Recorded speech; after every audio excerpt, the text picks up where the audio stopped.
thought a great day. As always, I remember pulling in here last year and seeing a parking lot absolutely filled. And I thought, like, what's everybody here for? I thought there was some other event going on, and they're like, it's a spring game. And you see Mike Battle out there now with his trailer and every parking spot filled in there. Just great energy, great atmosphere around it. I just thought we played some good football out there. Obviously, we're rotating a lot of different people through, so you're not really getting in a perfect rhythm with the guys you're going to see on each side of the ball. So often that gives the defense a little bit of an advantage. But I thought the compete periods were fun, and to end it the way we did with John Paul out there was a really special day, I thought, and one that far exceeds the field and into the community and all that comes with that. So proud of the day. Thought we did well, stayed relatively healthy. So just onward and upward. I wanted to ask about the John Paul thing. I know a Facebook post was made kind of back at the end of March trying to get in contact with you guys. How did that all come about, and what was it like just kind of getting to meet him and give him that experience? Yeah, so it was the first time we met him because he was couldn't make it out here, earlier, just health reasons, and now he got a chance to come out here and be part of this, so we lined it up and, thought about this idea of giving him a chance to run a play, and I thought ending it, Anthony DeMichael went out and got a bunch of streamers so that handed it out to our guys so we could throw them in the air and, make sure that we were having him celebrate that play, and he loved it. I saw him take off, went to the right. I thought he would just go straight, but he started to really make people miss, ended up in the end zone, and what a special day for him and his family and our players as well. So hopefully we do a lot more of that as we roll through the summer. Hopefully he's around a whole lot more. On an offensive perspective, what were some of the things that you kind of were able to take away from this group?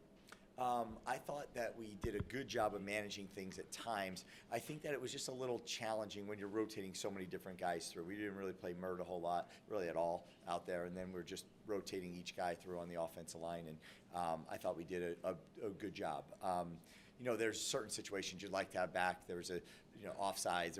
We clocked the ball at one point on a third down in 2-minute drill. There's some things that we definitely have to clean up, but at the same point in time, Coach Kennedy is not here with us today because he's in the hospital and just had his baby, so that was pretty cool for him, and we certainly missed, but I thought Coach Smith and the other coaches did a really good job of calling that game and just getting ourselves into a position where they were able to get the ball to a lot of different people. That was the objective of today: get the ball to a lot of different people, put a lot of different combinations of people out there, play some situational football, be goal line backed up, 2-minute.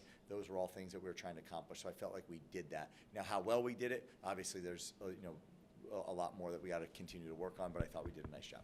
And then for you, compared to last year with the spring game, with you trying to get everything all assembled, how different is it for you this year to be able to evaluate how the team's kind of performing and be able to take that move forward? Yeah, well, I think that last year was a very different state we're in. Like I just said, when I pulled in last year, I had no clue why all the cars were here in the parking lot, right? So now it's pretty clear the support we have, and we had a lot of recruits here. We had just a great atmosphere, I thought, overall. But you can really now concentrate on the football. Last time I was trying to concentrate on how we're going to do these competes and trying to make sure we were in the right spots and just the whole organization and orchestration of this entire day and event.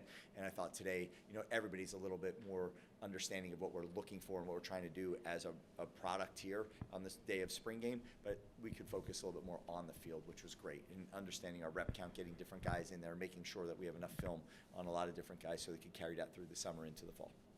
Your experience at running back right now is something that I bet a lot of coaches would envy, to have that many guys. So what was it like to see someone like Jackson McCarter, who is the young guy in that group, get 2 different touchdowns 2 different ways today? Yeah, well, he's a really good player, as you know, and I think that, for him to truly understand his playbook at this point, he should be in high school still, and for him to come in here, learn the playbook, understand all that's being asked of him, and then go out and execute it when it matters the most is something he should be really proud of. And it's just the start. We weren't calling major league complex plays when he was necessarily in there, but at the same point in time, when that light shines on you, are you going to be able to produce or not? And he did just that. So, I think that'll be, again, good momentum that will carry him into the summer.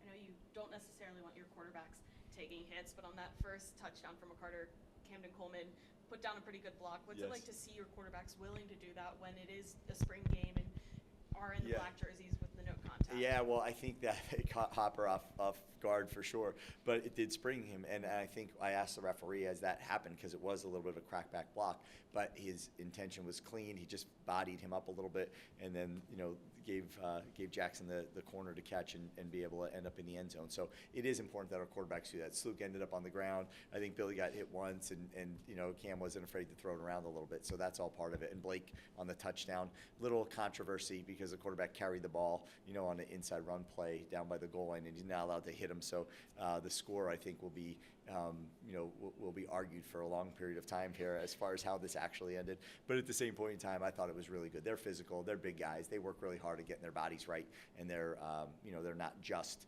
quarterbacks that got to be protected with bubble tape in the pocket, which is cool.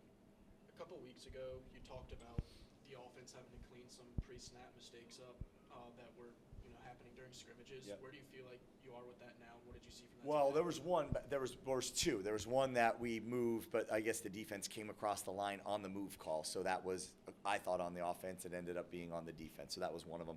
The second one, Zach, was about to snap the ball, and then just I don't know exactly what happened. He said they just, as we were calling out the cadence right at the same moment, a second before, whatever the case might have been, he was just explaining that he heard, them call out the exact cadence, which is something that you can't necessarily do. So those are all things that, we got to just continue to go back and take a look at. But ultimately, you never want any penalties. They're going to happen, and they're going to happen in the heat of the moment. And I really like the way Coach Hitchler called the game on third downs, making sure there were move calls in there, and putting those guys in situations where they're trying to get the protection right, trying to get the points right, trying to get everything handled, and at the same time it all moves, and then it blitzes and moves again post snap. And those are all things that I think that we got to continue to do. But those are things we have to live through for the first time as an offense, especially with a louder environment, which was good to see.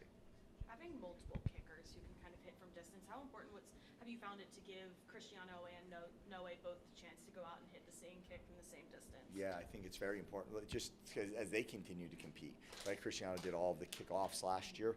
Noe was handling our field goals this year. You watch, Noe came out into the wind.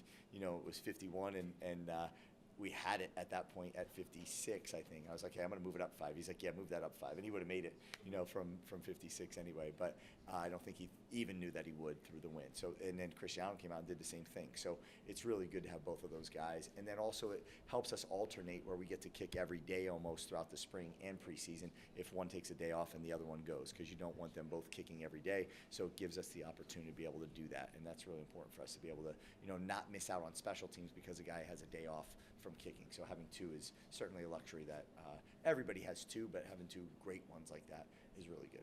Have you seen them handle kind of the coaching switch in their position group happening a week or two into the spring? Yeah, that's always a challenge, right? And I think that for them, Coach Melly does a great, he's not like he's coming from a Pop Warner program here, right? He's been at some pretty high profile places and had his kickers perform in some really high level and high, stakes environments. And I think that's really important, that they trust him. They understand he has the answers for a lot of the things that he's doing. And then also schematically, big picture, he's bringing a lot to the table to help there. But it's just got to come down to trust. It's ultimately what it's got to be. They just got to relax, and they got to understand that, we're going to hire the best people and bring the best people in. When someone leaves, our job is to try to make it even better. And I think that they have to just trust that and believe in that, which they have done. And then you watch them, produce. I really wish Lex got his foot on that last one, because he saw it. He was backed up. The wind was behind him, and it's everything you want. Ymir was probably a little bit short, and he had a chance to just rip this ball, and he went for it and ended up, mishitting that one punt. But all together, I thought those guys did a nice job. Obviously, the portal's going to open soon, and things could happen. But when you look at headlines kind of around the country and stuff, do you feel like this was relatively low drama spring for you guys? Just getting guys in here. Why'd you say that like that? Yeah. No, I think that who knows? I'm not going to try to guess on a lot of it. I think that people have decisions they're going to have to make for whatever reason. We're going to have decisions we have to make. I think everybody's got to figure it out. But like I just said about coaches, as guys leave, our job is to replace them with, and find a way to do it better with coaches. The same thing with players. And you don't want anybody to leave. You want this to stay intact and to be what it is. But there's a lot of outside influences. There's a lot of people that are, have a lot of things to say to a lot of people. And I just hope hope people don't make the wrong decisions and find themselves, putting themselves in a spot where they trust someone they don't even really know for the wrong reasons. That's what I hope doesn't happen. But at the same point in time, everybody's got to make their own decisions. And it has been relatively low drama, but the portal opens up on Wednesday, so time will tell.